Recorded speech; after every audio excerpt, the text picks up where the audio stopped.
자, 우선 시작을 할게요. 이제부터 저번 주까지 우리가 다니엘서에 대한 내용을 했어요. 사실 다니엘서는 13장까지 있는데 저번에 했던 8장까지 한 다음에 멈췄는데 왜 멈췄냐 하면 9장, 10장, 11장, 12장, 13장은요 그러니까 11장까지인가? 다니엘이 환상을 보고 와요. 그냥 환상을 보면서 그걸 우리가 해석하는 게임이 돼버려갖고 그냥 넘어가는 쪽으로 그냥 결론은 딱 하나예요. 믿음을 지키고 승리하면 우리가 이긴다. 뭐 그런 내용인데 좀 재미가 좀 떨어질 것 같아서 이번에는 좀 주제를 바꿨어요. 솔직히 실제적이고 역사적인 사건들을 이야기하는 게 우리가 머릿속에 쏙쏙 들어오잖아요. 네. 그래서 이번에는요 사도행전의 이야기를 하려고 해요.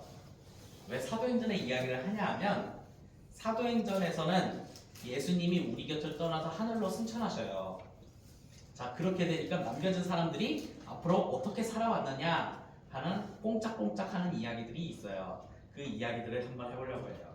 좋아요. 이 이야기들을 딱 끝낸 다음에 이제 앞으로 성경에 쓰여지지 않았던 그 이후의 역사 이야기도 한번 해보면서 뭐 나중에 이제 뭐 공교회가 되는 밀라노 칙령의 사건도 이야기해보고 그 다음에 종교개혁 이야기도 한번 해보려고 생각하고는 있어요.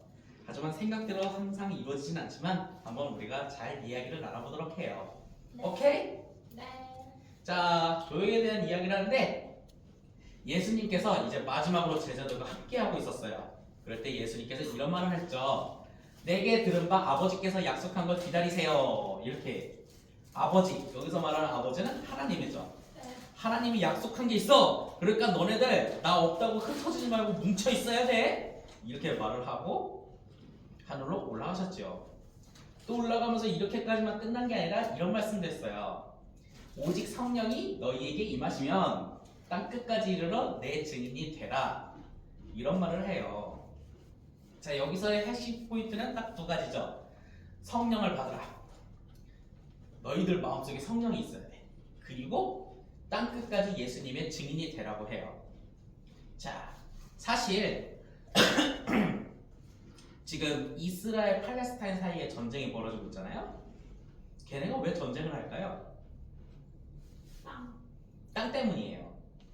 예수님은 이제 너희가 예루살렘에 머물지 말고 땅 끝으로 가라고 말씀했는데 걔네들은 예수님 말씀 쥐뿔도 안 듣잖아요. 그래서 그 땅 하나 고집하려고 거기에 성전이 있잖아요. 예루살렘 성전터. 그 땅 하나 차지하려고 이놈기놈 저놈 총질하면서 하는 게 지금의 그런 사태라고 보고 있어요.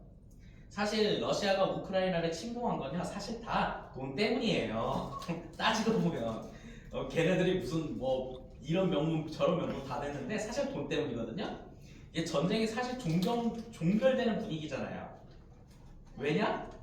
돈 때문이에요. 너무 오래 하면 돈 손해보는 게 많으니까 이제 이쯤에서 멈춰야 돼 하는데 우크라이나 침략당한 우크라이나 약자 입장에서는 여기서 끝내면 우리 다 죽는다고 해서 그렇게 못하겠다 저렇게 좀 땡깡 부려갖고 저 정도 된 건데 사실 이스라엘 팔레스타인 전쟁은 좀 다르게 보고 있어요. 저는 종교적인 신념 때문에 돈 때문에 전쟁하는 게 아니라 종교적인 신념 때문에 전쟁하니 그게 나중에 지금은 이제 세계 각국의 유대인과 그 무슬림들이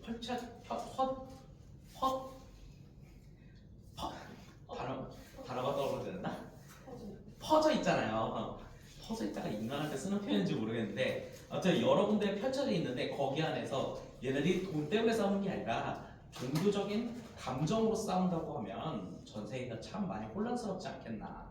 저는 그래서 특별히 러시아가 우크라이나에 침공한 것도 나쁘지만 특별히 이스라엘 팔레스타인 전쟁이 조금 더 심각하게 보이는 면은 있어요.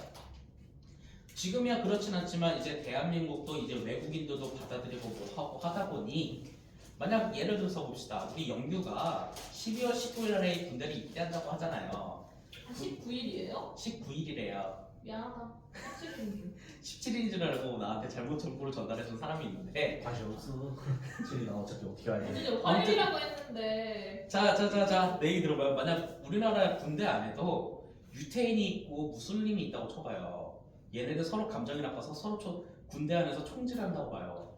그 사이에 껴있는 영규가 다칠 거라고 생각하면 참 마음이 아프지 않아요? 아파요. 그렇죠. 진짜 아픈 거니? 자, 그런 것처럼 참 안타까운 분쟁인데 우리 예수님의 말씀은 그깟 조그만한 예루살렘을 벗어나서 땅끝으로 가라고 해요. 자, 그렇다면 우리는 이런 생각을 해보죠. 아니, 땅끝으로 가라고 하면 우리 다 짐 싸고 이사해야 돼요? 이런 생각 들지 않나요? 땅끝은 어디일까요? 그러게요. 지구는 둥그니까 걸어가다 보면 옛날에는 세계관이 그 지구가 탁자 모양이라고 생각했던 시절이 있었으니 설마 그 땅끝을 말하는 건가? 하지만 지금은 땅끝이 어딜까요? 이것을 문자 그대로 받아들이지 말고 예수님의 마음을 따라서 한번 생각해 봤으면 좋겠어요. 증인이 되라, 복음을 증거라고 하잖아요. 진짜 땅끝으로 가라고 하면 사실 이때 당시에는 아메리카 지구가 둥글다는 천문학적 지식이 없기 때문에 아마 스페인이었던 다시스를 땅끝으로 생각하지는 않았나 하는 생각은 해보지만 그렇다고 해서 우리가 그래서 사도 바울이 마지막에 자신의 최종 목적지를 선교 여행을 떠나면서 마지막 최종 목적지를 스페인으로 잡고 있었거든요. 근데 뭐 스페인으로 가기 전에 로마에서 이제 그 생을 마감했지만 자 여기서의 땅끝은 간단하게 생각하면 좋겠어요. 여러분들의 생활 반경이에요. 여러분들의 하루 일과를 살다 보면 어디까지 가겠어요?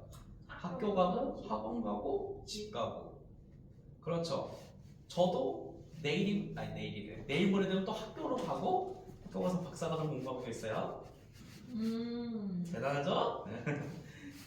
왠지 울며 겨자 먹는데 그렇게 하면서 학교도 가고 가는 그 생활 반경에서 여러분들이 하나님의 말씀대로 살아가는 모습을 세상 속에 보여주면서 증인이 되라는 뜻이에요. 그런데 만약 거기서 학교에 가서 내가 친구의 것을 뺏고 싶어 학폭을 저지르고 사람을 때리고 그게 과연 증인된 삶일까요? 아니요. 네, 그것이 옳고 그름은 여러분들 스스로 판단할 수 있을 거라고 저는 믿고 있어요. 자, 아무튼 이렇게 해서 예수님께서는 이제 제자들의 곁을 떠나서 하늘로 승천하면서 땅끝까지 이르러 증인이 되라고 해요. 자, 증인이 되고 있는지 안 되는 건지 여러분들 스스로 결론을 맺길 바래요. 제가 아무리 떠들어도 여러분들 스스로 깨달아야 하니까요. 자, 그렇게 해서 이제 남아있던 제자들이 예수님이 없어요. 예수님이 없으니까 아빠 같은 보호자 같은 강력한 힘과 능력을 보여줬던 예수님이 없으니까 좀 무섭잖아요. 그런데도 불구하고 예수님의 말씀대로 더불어 마음을 같이하여 오로지 기도하는 일에 힘썼다고 해요. 자, 이렇게 기도하고 있는데 그때 하나님이 약속했던 성령이 임했다고 해요. 그 성령에 대해서는 성경에선 각 사람 위에 뭐가 하나씩 임했대. 뭐 그렇게 해서 뭐 했다는데 솔직히 우리는 눈으로 확인할 수 없어요. 그저 그거는 그 사람이 어떻게 살아가느냐에 따라 달려있는 거죠. 솔직히 성령님이 나와 함께한다? 난 잘 모르겠어. 모르는데 그 사람이 하나님 말씀대로 선한 영향력을 끼치고 있으면 그게 성령님이 이끄시는 거죠. 우리가 어쩌면 그럴 때도 있잖아요. 어릴 적에 교회를 안 다녔어. 근데 하나님 믿는 믿음이 갑자기 예전과는 다른 차이점을 느껴. 그러면 아 나한테 성령이 임했구나라고 알지만 우리는 솔직히 어렸을 때부터 교회를 다녀갖고 교회를 안 다닌 삶이 어떤 건지를 몰라요. 그래서 내가한테 성령이 임했나 없쨌나 하는 궁금증이 있을 수 있지만 그거에 대해서는 제가 간단하게 말할 수 있어요. 여러분들이 만약 교회 안에서 나쁜 영향력을 끼치잖아요? 그건 성령 없다고 보면 돼요.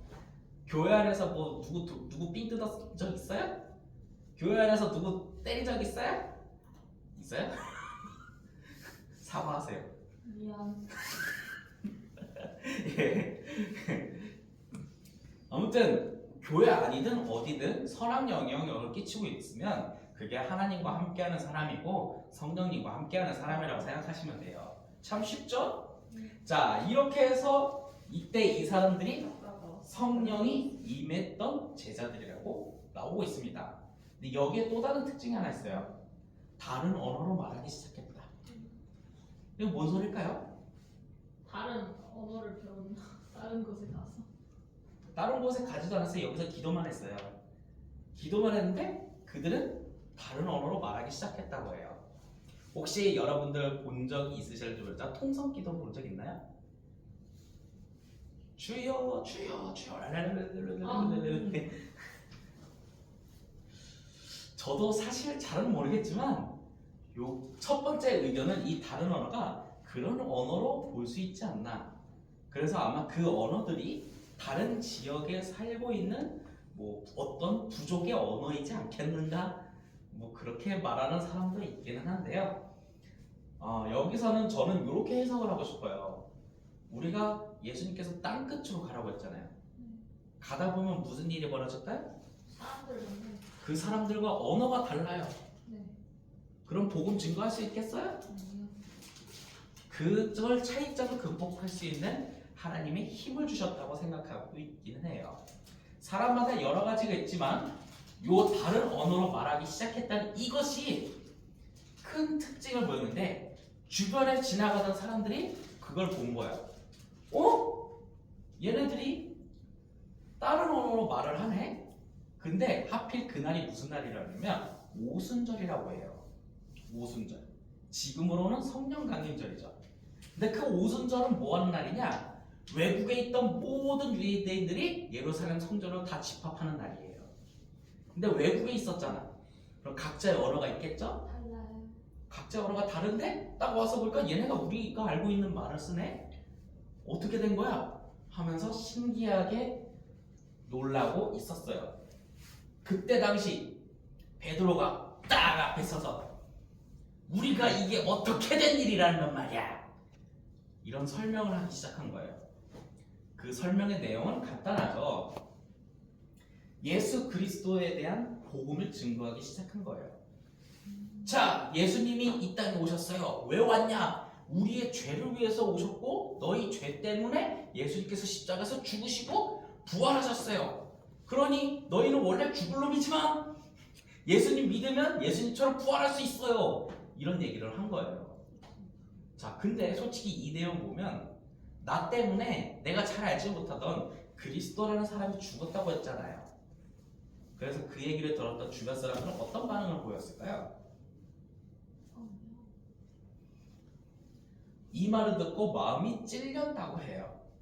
우리 보통 이걸 양심이라고 표현하지요. 네. 양심에 찔려서 우리가 어떻게 해야 할지 베드로와 그리고 다른 언어로 성령을 임재하는 그 사람들한테 물어보기 시작한 거예요. 그렇게 해서 이제 그 베드로는 그 주변 사람한테 이렇게 말하죠. 예수님을 믿으십시오. 예수님을 믿으면 우리가 하나 된 공동체를 이루어 봅시다.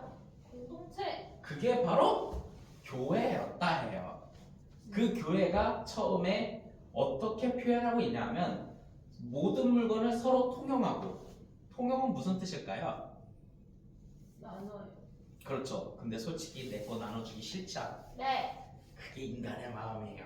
하지만 하나님께서 원하는 마음은 내 것을 나눠줄 수 있는 마음, 그리고 각 사람의 필요에 따라 나눠주는.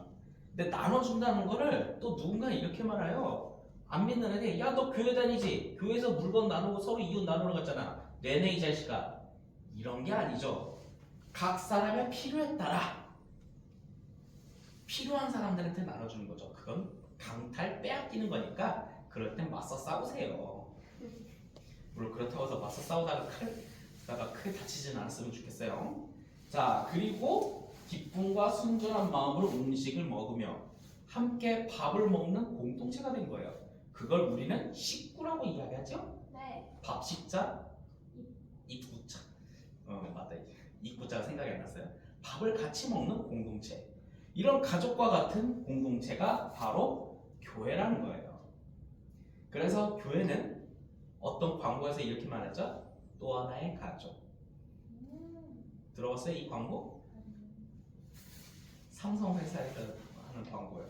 또 하나의 가족. 아. 예, TV 많이 보다 보면 광고는 요새는 근데 유튜브만 보다 보니까 광고 같은 거 잘 안 보잖아요. 네. TV의 광고를 잘 안 보다 보니 우리가 좀 잘 못 볼 때도 있지만 또 하나의 가족이라는 광고가 있었어요. 지금요? 지금도 그 광고를 쓰고 있는지 모르겠어요. 하지만 그런 것처럼 또 하나의 가족이 바로 교회라는 거죠. 그래서 우리 교회 안에서는 서로 티격태격 싸울 수도 있어요. 싸울 수도 있죠. 가족 안에서도 형제자매들끼리 싸우잖아요. 그렇죠? 그럼요. 하지만 그 싸우는 걸 끝까지 가요? 죽을 때까지 가요? 아니요. 아니죠? 왜 고개 끄덕였을까? 자, 그럼 또 여기 남매가 있으신 분한테 한번 볼게. 집에서 싸울 수도 있죠? 하지만 그것까지 죽을 때까지 가요? 죽을 때까지 싸움에 대한 감정을 가지고 가요? 감정은 안 나는데 기억은 하기 좋게요. 기억은 나죠? 우리 교회 안에서도 그런 데도 있어요. 서로 티격태격하지만 그래도 다시 만나잖아요. 세상 딴 사람들 같은 경우에는 싸우잖아요. 다시 안 봐요. 하지만 우린 다시 봐요. 그리고 다시 친해져요. 그런 가족과 같은 것이 바로 교회라는 거예요. 그렇게 세워졌던 게 바로 이 초대교회라고 하는, 정확하게 예루살렘 지역에서 만들어졌던 교회라고 해서 예루살렘 교회라고 해요. 이렇게 해서 예루살렘 교회가 문을 열고 이제 시작을 했다. 이렇게 생각하면 참 이해가 쉬울 거예요. 그래서 오늘의 이야기를 한번 정리를 해보면, 예수님께서 성령님을 기다리라고 그들에게 말했어요.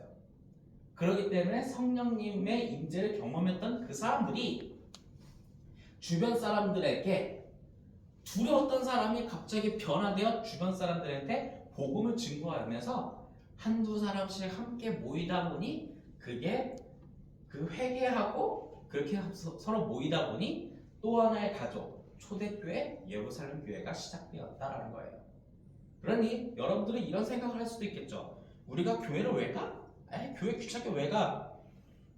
그 안에서 또 하나의 가족의 공동체를 우리가 이루기 위해, 세우기 위해 시작된 거예요.